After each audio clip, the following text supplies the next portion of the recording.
Bonjour à toutes et à tous, aujourd'hui on retourne sur Bitcoin, vous allez voir, le mouvement baissier est en train de se produire. On va revenir sur tout ce qui s'est passé pour la suite, ce que je pense. Vous allez voir, je pense qu'on est toujours dans une zone d'incertitude, je pense qu'on peut toujours aller plus bas dès à présent et que là on continue vraiment globalement à s'approcher des zones dangereuses sur BTC, sur les alts c'est déjà franchi. Bref, on ira voir tout ceci ensemble comme d'habitude. BTC, Ether, S&P 500, on ira voir quelques alts avec des opportunités selon moi. On est parti.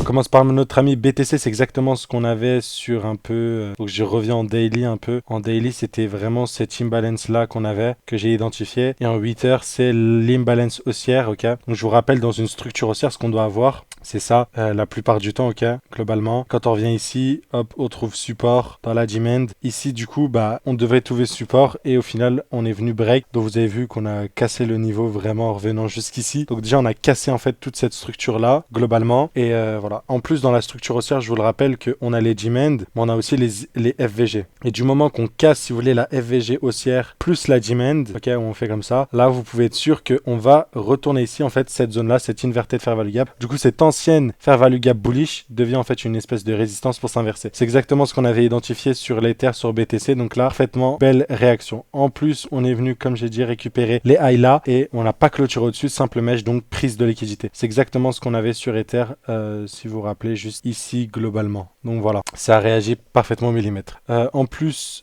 sur BTC, on avait parlé du coup ici d'une potentielle distrib qui semble avoir été confirmée. Du coup, la target minimale, c'est ici. Ok, donc je vous l'indique ici. En plus, voilà, on vient de casser ces niveaux-là, globalement, très baissier. Voilà, après ce gros mouvement-là, on peut revenir sur du potentiel 1 heure, au risque de potentiellement retracer, ok. Maintenant, comme d'habitude, toujours les mêmes zones, peut-être ce gros gap 1 heure qui viendra être comblé. Mais voilà, globalement, le high a cassé pour inverser ce sentiment baissier que j'ai, bah il est là, ok, plutôt, voilà. Et comme ça, vous avez un peu la vision globale. Si on revient sur du daily, vous vous rappelez, je vous avais dit que voilà, jolie bougie, prise de liquidité, on revient dans la FVG, ensuite s'inverser.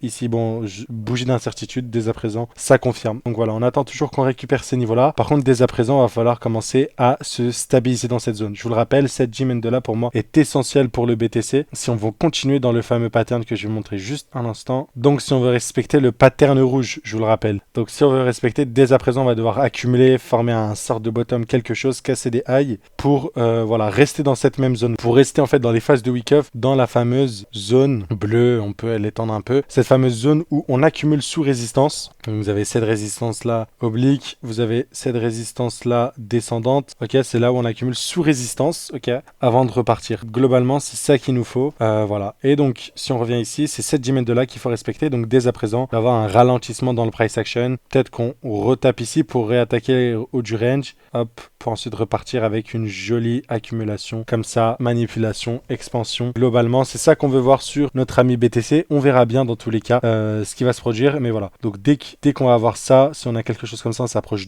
trop dangereusement ici, pour moi, signal d'alerte. Et sur BTC, on risque du coup de retourner jusqu'aux zones là, aller attaquer tous ces niveaux là globalement, voire même jusqu'à celui-là et jusqu'à retracer sous ce lot là, combler l'imbalance, voire même revenir jusqu'à la demand suivante. Hop, voilà.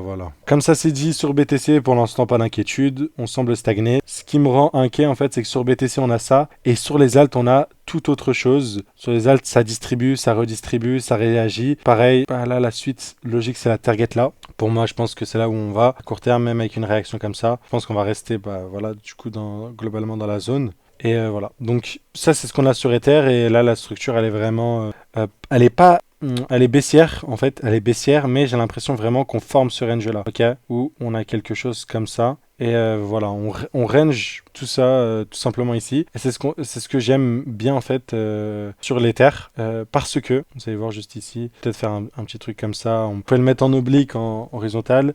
Parce que globalement, plus on est proche ici, plus on va revenir dans la zone très long terme, qui sera une très belle zone pour Ether, l'une des dernières. Et pour moi, du coup, avec le fameux lot à protéger. Sinon, on est reparti pour un bear market, ou au moins une phase d'accumulation de bear market, selon moi. Pas un bear market, mais plutôt une phase d'accumulation, parce que bon, on aura fait fait toute la baisse déjà. Mais on va revenir du coup dans un giga range comme ça. Et on va juste, donc voilà, si on casse, on va juste peut-être avoir des rebonds, mais voilà, maturer avant d'exploser le range. Bon, ça c'est vraiment dans le pire des cas. Si jamais on a les 4 prochaines années sont vraiment mauvaises. Mais voilà, pour Ether, ça semble être un avenir radieux au niveau des fondamentaux. Et au niveau de la technique aussi, on semble être sur ce pattern-là où ça ralentit. Donc on peut voilà, avoir des réactions. Tu vois, la trendline du milieu pour la démonie est bien respectée. Donc on va jouer avec tout le monde, réattaquer la résistance, jouer le support, casser le support, réintégrer, repartir. Pour moi, c'est quelque chose que j'opte maintenant sur Ether. Voilà. Du coup, pour avoir ce mouvement-là sur Ether, je sais pas ce qu'on va devoir attendre. Parce que sur BTC, on est proche de ces niveaux-là. Et pour moi, si on casse ces niveaux-là, c'est vraiment pour réattaquer ces niveaux-là, quoi. Et en fait, globalement, ça nous donnerait, si on regarde juste ici, ça nous donnerait quand même un moins 24%. Donc tu peux doubler ça presque pour l'Ether, un peu moins, mais dès à présent, voilà. Sur l'Ether, si BTC fait ce mouvement-là, quoi, voilà,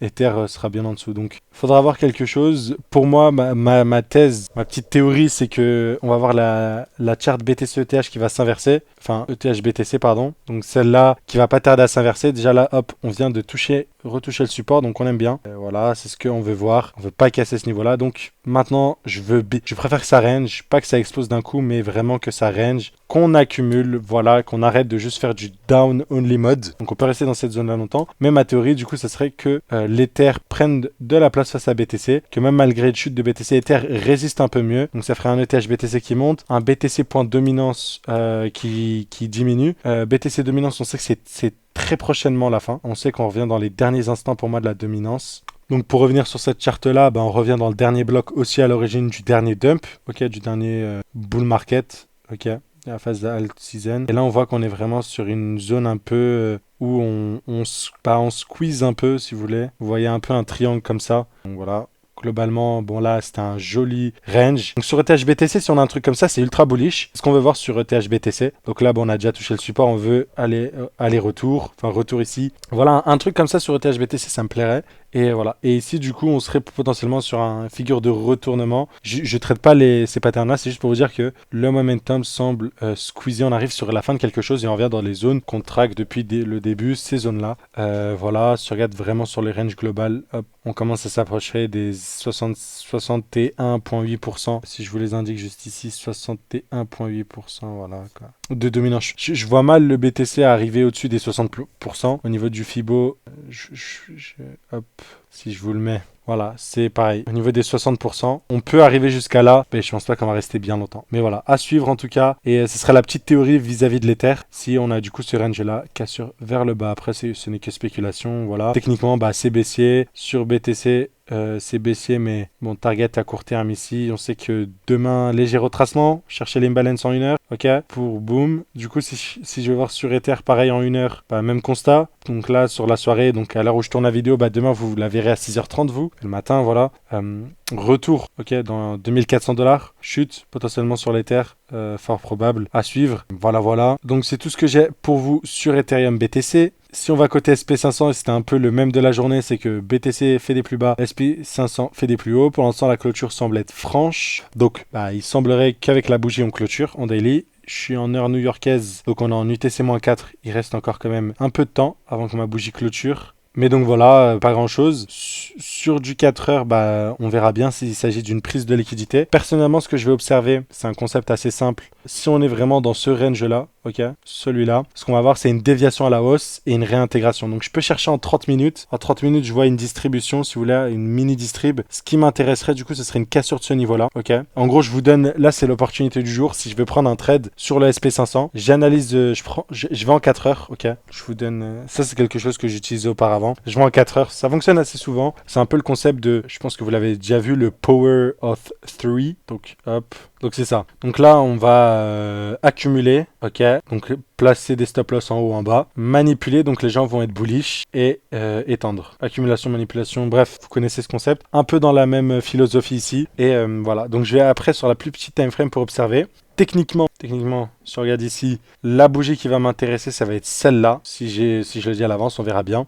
Mais maintenant, du coup, il faut que la bougie en 30 minutes, celle-là, aille en bas, enfin, et même la suivante, ok? Là, ça nous donnerait du coup le bloc aussi à l'origine de la baisse. Là, on aurait une cassure, et là, je tenterai du coup une potentielle entrée. Stop loss là. Les targets conservatrices, elles sont assez simples. Je vise la moitié du range, les 0,5, donc je l'ai noté ici. Ça correspond aussi avec une poche de liquidité là, et avec aussi celle-là qui pourrait être intéressant à être pris. Voilà, je pourrais même mettre celle-là en plus en TP partiel. RR de 4,78. Donc voilà, si j'ai une cassure comme ça au niveau du SP500, ça peut être une position qui vaille le coup. Voilà, voilà. Donc on a le range, vous voyez, on respecte bien pour la démonie, les 0,5, le bottom et tout. En plus là, on a créé des EQL, donc voilà. Si on a un peu cette manipulation, donc on casse, si vous voulez, le range à la hausse, globalement. On le réintègre et en plus on casse la structure en 30 minutes. On vise minimum les 0,5 ou au moins les low là. Et si on a ambition, on peut viser jusqu'ici. Donc si vous êtes agressif, vous pouvez viser jusqu'à là. Prise de profit, fur et à mesure ou non, mais voilà, ça peut être quelque chose qui peut vous intéresser. On reviendra dessus demain, je vous ferai l'update, globalement on verra. Mais voilà, c'est une idée de position qui peut être intéressant pour notre ami le SP500. Donc voilà, vu qu'on sort du range, si on n'est pas sur un vrai breakout, tout simplement. En tout cas, on verra bien ce que ça donne. Faut attendre les casseurs du coup en 30 minutes comme j'ai dit. Voilà, voilà. Mais c'est intéressant. À noter pour le SP500. Nasdaq, bah, on a comblé vraiment l'FVG. Là, on repart de plus belle. Un peu comme SP500, le SP500, pardon. Donc voilà, pas grand chose à dire. On est dans le... On a mitigaté de la FVG. Là, on est dans la supply. Il semblerait qu'on s'en aille faire des plus hauts. Voilà. Et que, bah, pas grand chose d'autre à dire, quoi. Tout simplement. Si on va côté BNB, j'ai pris ça aujourd'hui dans le même concept que le SP500, je vais vous montrer tout de suite. Vous allez en 4 heures, vous pouvez identifier un espèce de range, ok, voilà, hop. Donc là, on avait surtout une résistance qu'on est liquidé pour réintégrer. Voilà, vous voyez qu'en 4 heures, on casse les structures, ce lot-là, bref, ainsi de suite. Voilà, et j'aurais pu aller en 30 minutes. Dès qu'on est passé, si vous voulez, au-dessus de ce niveau-là, hop, et qu'on a cassé la structure, et bah hop, j'aurais noté la bougie. Donc bon, la bougie, c'est celle-là. Hop, j'entre à partir d'ici, stop loss sur ce high là, pour viser quoi? Les 0,5 du range qui correspondent du coup à des potentiels EQL. Donc voilà, c'est un peu ça la philosophie derrière cette position, cette idée de position. Donc voilà, si vous avez un peu l'idée. Non, sinon pour résumer un peu ce qu'on a sur le BNB, hop, je pense qu'on va venir invalider l'épaule tête-épaule en chassant tous les stop loss cachés des gens qui épaule tête-épaule. Voilà, et... pas, c'est tout, c'est tout, c'est tout. En tout cas, sur du daily, on est revenu dans la fameuse zone ici et qu'à partir de maintenant, on peut se retourner. Donc voilà, je pense que si jamais on a le retournement dès à présent, la position sera cool. Sinon, on ira un peu plus haut, voire même du coup, aller chercher plus haut et que là, la distribution ici n'était que temporaire. Pareil pour le Tao, même concept, range, déviation, vous cherchez le truc, enfin voilà, je vous passe le truc. Tout ça pour vous dire que sur le Tao, il va falloir suivre de près. Quand daily, on commence à afficher des signes de voilà, distribution et surtout de cassure des lots. Pour aller chercher les gaps, je vous le rappelle, nous on veut les gaps weekly. Moi c'est ce gap là qui m'intéresse sur le Tao. Voilà, donc en tout cas la bougie weekly semble indiquer vraiment du rouge. On verra à la fin de semaine. Voilà, sur du 4 heures c'est pareil. Structure qui est baissière. Donc voilà, dès à présent, pour moi, le Tao est baissé sur de la LTF, sur du 4 heures. Tant qu'on casse pas ces highs là, tant pis. Ok, donc il va falloir avoir une réaction ici. Et pour moi, on passera baissier sur du daily, ou peut-être pas du daily, du 12 heures, je crois. Et dès qu'on aura la cassure de ce lot-là. Et après, du coup, pour targeter quoi? Je pense ces lots-là, ces lots-là. Je sais pas si on ira chercher cela, mais en tout cas, je suis dans la FVG Weekly. Je pense qu'on réagira soit dans cette diamond-là, soit dans celle-là. Et on pourrait même aller jusqu'à celle de tout en bas. Voilà, voilà. Donc ça, c'est pour notre ami Tao.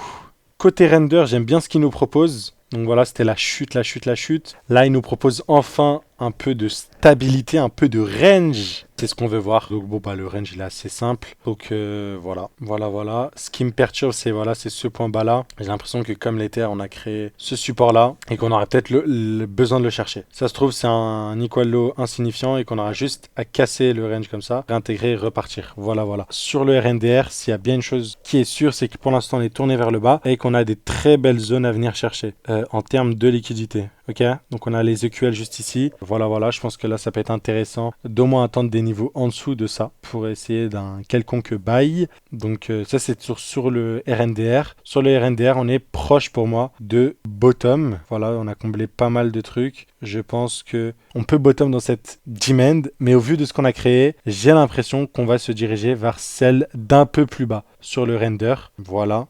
Repartir. Après, ça me paraît un peu excessif quand même comme comme accumulation, donc on peut juste s'arrêter avec la prise de liquidité des EQL et tout ça, que ces EQL n'est en fait, enfin ce support-là n'est pas d'importance et qu'il n'y a pas beaucoup de liquidité pour la smart money. Le temps nous le dira, mais pour l'instant, je suis de près, mais sur le RNDR, ces phases de stabilisation pourraient être intéressantes pour reprendre un trade selon moi, pas au spring, mais peut-être un trade de momentum pour aller chercher des niveaux plus hauts si le momentum reprend. Arweave, c'est un peu pareil que tout le monde. J'ai l'impression que les bottoms ne sont pas touchés, un peu comme sur Ether BTC, donc oui. Mais on est toujours dans ces phases, pareil, de stagnation qui me plaisent. Donc voilà, on va attendre quelque chose comme ça sur Arweave. On n'oublie pas, on avait la zone de recharge à 20$. La prochaine se trouve en dessous à 14$. Pour moi, c'est ces zones-là. Donc cette imbalance-là, voire même... si jamais on veut être gourmand, attendre la dimen de là. Voilà, voilà.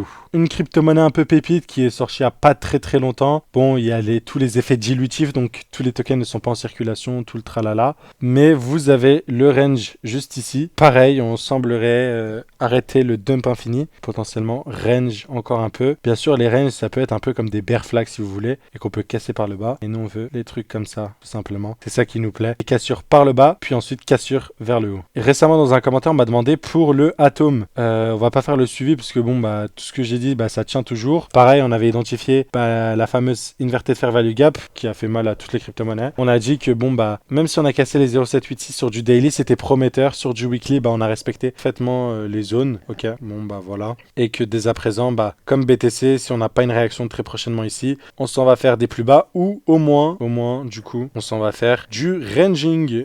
Une connerie dans le genre. Je sais pas si ce sera un truc comme ça.